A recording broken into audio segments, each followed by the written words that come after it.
America కంట Russia, చైనాలతో పాటు భారత్ అంటే కూడా థ్రెట్టేనట.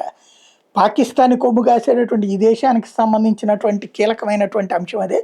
మార్కో రుబియో గారు చెప్పే స్టేట్మెంట్ ఏంటంటే, రష్యా, చైనా, ఇరాన్ ఈ ముగ్గురు కూడా అవుట్ సైడ్ నుంచి దాడులకి బాధ్యులే అవుతారు. అదే సందర్భంలో ఇండియా లాంటి వాళ్ళనైతే మేము వినియోగించుకోలేని మాట వాస్తవమే.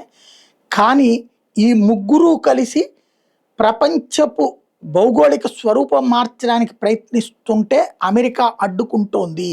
అసలు విషయం అది గ్రహించాలి. కానీ మా మీద తప్పుడు ప్రచారం జరుగుతోంది.